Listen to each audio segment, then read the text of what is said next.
Buenos días, buenas tardes y sobre todo buenas noches. ¿Cómo estáis? Soy Kathleen y hoy os voy a hablar de la historia de la brujería en el País Vasco en este especial de Halloween.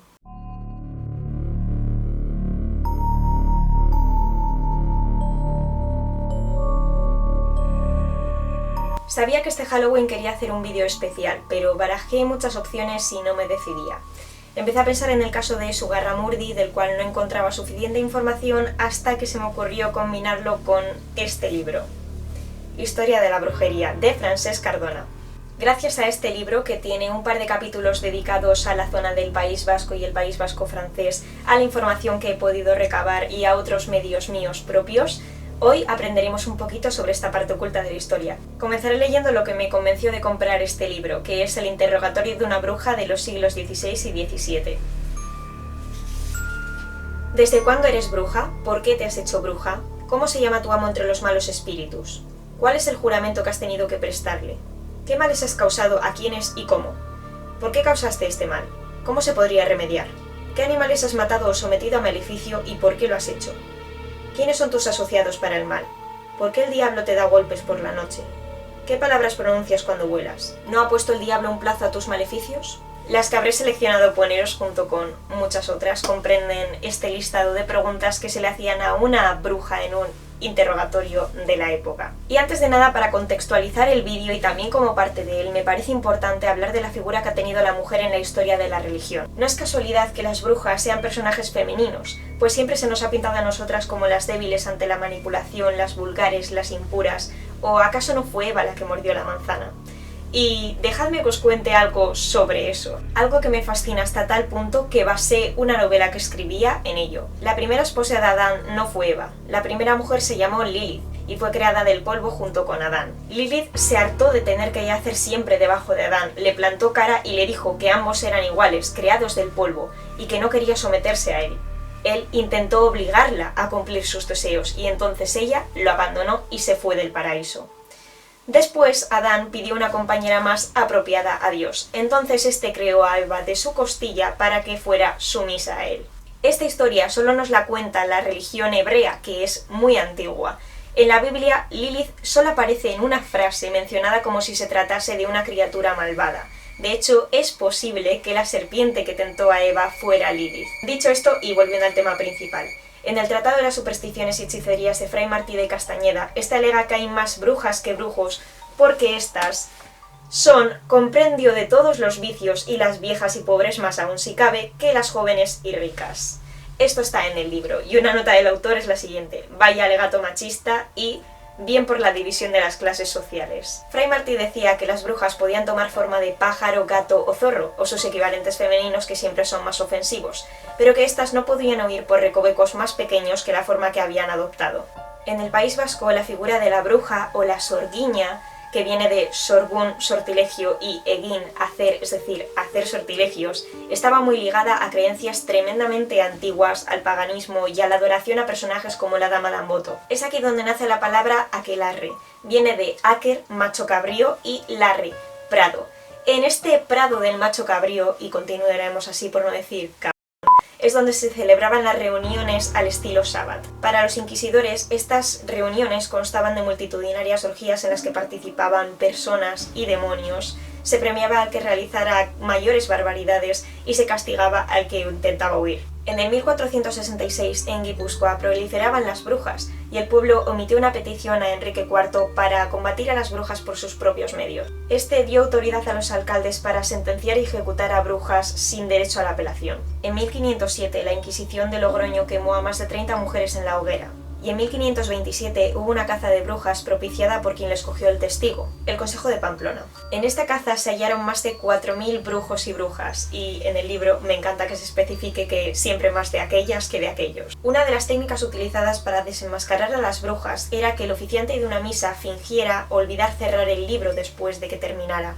Si había una bruja en la iglesia, esta no podría abandonarla, porque el libro que abría camino a los fieles para su salvación cerraba el paso a la bruja maléfica. Sin embargo, es muy curioso que esto ocurriera cuando Carlos I estaba anexionando su reino al territorio de Navarra. ¿No serían los acusados de brujería los partidarios de los antiguos reyes de Navarra que se oponían a este nuevo monarca? Comentemos varias pequeñas historias para que os hagáis una idea de cómo eran los aquelarres y cómo funcionaban las acusaciones y los juicios del momento. Todo esto son acontecimientos históricos. En el siglo XVI, varios niños de 10 años aseguraron que una tal Mari Chuloco los engatusaba para llevarles ante el demonio. A los euskaldunes os sonará la figura de la sorguiña Mari. En las reuniones a las que Mari Chuloco llevaba a los niños, hombres y mujeres danzaban desnudos alrededor del fuego, y a ellos se les confería el cuidado de sapos que más tarde utilizarían para la elaboración de pociones y venenos. Cierto día, según dijeron, apareció una dama muy hermosa y muy bien vestida. Era la Virgen, que los sacó de allí y los devolvió con sus familias. En ocasiones, a las autoridades civiles les parecía que la Inquisición actuaba con demasiada prudencia y se tomaba la justicia por su mano. En un pueblo cercano a Durango, en 1555, dos facciones de aldeanos se enemistaron. Una de ellas se valió de un grupo de niñas a las que instigaron para que contaran cosas terribles sobre los otros. La que llevaba la voz cantante, Catalina, de tan solo 8 años, dijo que había visto a las brujas del otro grupo volar en sus escobas y que las había perseguido hasta llegar al aquelarre, donde el demonio se había aparecido en forma de caballo negro cornudo. A este le dieron de beber los orines de todas en un cáliz de plata. Esto también formaba parte de un rito sexual. Y yo me pregunto, ¿no sería la mentalidad cerrada y opresiva de la época la que llevaba a la gente a imaginar semejantes orgías, que eran el sumum de lo prohibido, y por eso mismo se sentían tentados por ellas? Siguiendo con el juego, el otro bando acusó a la pequeña Catalina de brujería y a un tal Diego de vampirismo. Entre unos y otros acabaron presos 4 hombres y 17 mujeres en la cárcel de Bilbao. Por suerte, para la época, se los liberó a todos tras asumir que había sido una disputa vecinal, no sin antes hacerles pasar por cierto tormento. Fue muy conocida una mujer llamada Graciana, cuya abuela fue condenada a la hoguera por bruja. Puesto que por la época se creía que la brujería muy seguramente se transmitía de una generación a otra, ella decidió arrepentirse y convertirse en delatora, seguramente para salvar el pellejo. Identificaba a las brujas solo por una señal que veía en sus ojos izquierdos. A esto se le llama la marca del sapo. En las localidades de Salazar y Burguete hubo 2 focos importantes. Se extendió una epidemia de viruela tremenda que causó muchísimas muertes, sobre todo entre los niños. Y esto solo podía ser obra de brujas. Se contaba que las brujas cabalgaban de noche, apareciéndose como seres fosforescentes, precedidos por el sonido de un trote de caballos que jamás llegaban a verse. Algunos decían que la villa se llenó de sapos y culebras, otros escépticos, que también lo sabía, que el río se llenó de truchas y anguilas. En Anocíbar se denunció que los adoradores del diablo arruinaban las cosechas, profanaban los templos y conducían a los aldeanos a aquelarres donde eran seducidos por su señor. De hecho, el matrimonio Subiri afirmó que a ella la había seducido un enano negro y a él una hermosa mujer. A raíz de todo esto, en 1575 se rapó el pelo a las mujeres, se descoyuntó los huesos de los acusados en el potro, se les untaron los pies de aceite y se les obligó a caminar por encima del brasero. Entonces, y solo entonces, el alcalde de Anocíbar se lavó las manos y dejó el asunto en manos de la Inquisición. El matrimonio Subiri falleció, ella en la hoguera y él en la cárcel. Las acusaciones y sentencias continuaron en la misma línea, muchas veces contradiciéndose. Y quiero que os deis cuenta de que todo esto es real. Esto ocurría no hace tanto tiempo en donde nosotros vivimos ahora mismo. Ahora hablemos de Pierre de Lancret y siento mucho mi pronunciación francesa, pero ni lo voy a intentar. Pierre nació en una familia de abogados de gran prestigio. Se lo tuvo por un hombre de leyes y un místico. Era de Burdeos con ascendencia vasca y basaba su juicio en la religión. A principios del siglo XVII, en el País Vasco francés, vivía una guapa muchacha de 14 años que aseguraba ser una bruja. Contaba que periódicamente se reunía con muchas personas en multitudinarias fiestas en las que participaba el diablo. En una de ellas, este le dijo que le agradaría muchísimo que en misa, cuando el sacerdote levantara la hostia sagrada para consagrarla, ella dijera Barrabán, Barrabán. La joven lo hizo y fue denunciada a Pierre de Lancret, quien tenía autoridad en ese momento para exterminar las brujas de la región. Porque decir Barrabán, Barrabán te convierte claramente en un ser diabólico, no hay otra opción. El domingo siguiente, en la misa, de Lancret se situó justo detrás de la chica y en cuanto ella pronunció las palabras, la arrestó. Y así se inició el proceso de brujería del siglo. Torturaron a la muchacha mientras ella confesaba nombres de los asistentes de las fiestas. Imaginad lo que la llevó a acusar a la gente esperando que en algún momento detuvieran la tortura. Se arrestó y directamente encarceló a decenas de personas de entre 11 y 79 años. Una de las jóvenes arrestadas, según los textos, hermosísima, se mostró tan arrepentida que se la retiró del proceso y participó como delatora. Pierre de Lancre la tomó a su servicio personal. Las escenas que se describían sobre los aquelarres eran disparatadas y terribles. Calderas llenas de sapos y serpientes que servirían para elaborar pociones, brujas volando en escobas gracias a ungüentos hechos a base de grasa de bebés recién nacidos, diablos seduciendo niños, incluso festines caníbales. Esta gran caza dio aún más fama a Pierre de Lancre, que disfrutaba de la vida en sociedad y llegó a publicar 2 libros: Cuadro de la inconstancia de los malos ángeles y demonios y La incredulidad y el crédito de los sortilegios plenamente convencidos. Él llegó a la conclusión de que Lapurdi, a caballo entre Euskal Herria y Francia, era el lugar idóneo para que proliferara la brujería. Dijo que aquellas gentes amaban más la mar que trabajar la tierra, que eran marineros hostiles sin amor por su familia ni por su tierra, que no eran ni franceses ni españoles. Las mujeres quedaban solas en los caseríos, sin recursos para alimentar a sus hijos, y esto les apartaba cada día más de Dios. De Lancre llegó a escribir que los demonios expulsados por misioneros de Asia habían llegado por legiones a Lapurdi. Cuando comenzó la caza de brujas fueron muchos los que intentaron cruzar la frontera, pero los que capturaron, sin importar edad o condición, fueron pasto de la hoguera. Las cazas de brujas contribuyeron enormemente a reforzar la autoridad al cargo o a eliminar ideas políticas adversas. Pierre de Lancre murió en 1630 en París como consejero de Estado tras haber cometido tremendas atrocidades contra personas sencillas. En la brujería, como en cualquier secta, había propagandistas. Estos eran los brujos más antiguos, los maestros.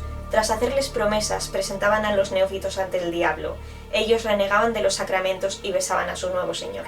El diablo marcaba en el ojo al iniciado, creando la marca del sapo, y después se divertía a su antojo con la sangre que brotaba del ojo. El maestro recibía unas monedas de plata por el nuevo integrante, que tenía que gastar pronto porque desaparecerían. Con las brujas nació la idea de las misas negras. Se creía que se realizaban ceremonias totalmente opuestas a las de la Iglesia, con demonios en forma de santos, falsos mártires, sacerdotes sacrílegos.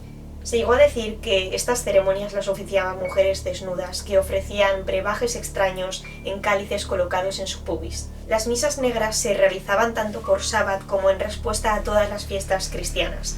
En este caso eran oficiadas por el mismísimo diablo y, atentos, en euskera. En estos tiempos ya se demonizaba nuestra lengua. Va a ser cierto que se teme todo lo que no se comprende. Para personas como Pierre de Lancre no había mentes dañadas ni alucinación colectiva, posiblemente causada por plantas alucinógenas del lugar. Ellos creían, a pies juntillas, que el mal era capaz de mostrarse solo ante quien escogía. El propio Baudelaire tiene una cita famosísima y que siempre me ha fascinado. La mejor estratagema del diablo es hacernos creer que no existe. Lo que las plantas alucinógenas no explican es la resistencia de la mayoría de los interrogados tras varios días de tortura sin acceso a más dosis. Supongo que el diablo les impedía hablar. Lo que sí es cierto es que cada vez se aceptan más delirios como reales, y a fin de cuentas no es la historia de la Biblia tan fantasiosa como todas estas, y millones de personas a día de hoy creen en ella, sin ánimo de ofender a nadie. En el Valle del Baztán se encuentra la famosa cueva de Sugarramurdi, el templo de la brujería por excelencia. En su vestíbulo se halla un boquete con forma de ventana, al que se le conoce como la cátedra de Satanás.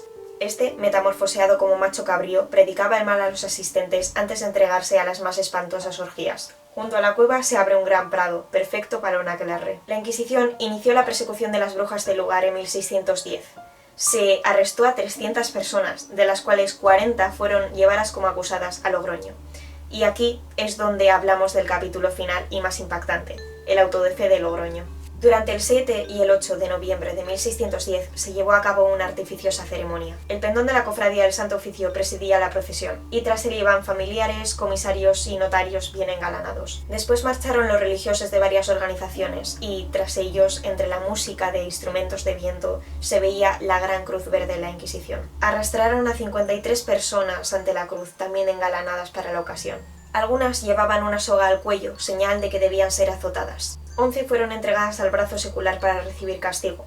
18 tuvieron que rechazar públicamente sus acciones pecaminosas. 5 ataúdes portaban a aquellos que no sobrevivieron a los interrogatorios.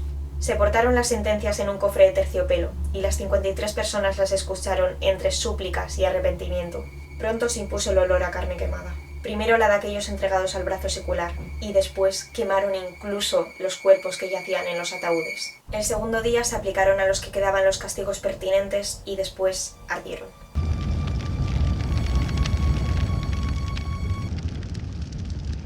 Y hasta aquí la historia de la brujería vasco-navarra. Espero que os haya gustado, que os haya interesado. A mí desde luego es un tema que me fascina y me alegra mucho haber vuelto a hacer un especial de Halloween con un tema real. Me ha dado mucho por las brujas este mes. Apoyad mucho este vídeo puesto que tiene mucho trabajo detrás y además este es el segundo intento de grabarlo. Y decidme si queréis que haga más cositas así. No dentro de mucho tendréis otra historia, aunque no sea de Halloween. Y nos veremos muy pronto aquí, en mi canal. ¡Hasta la próxima!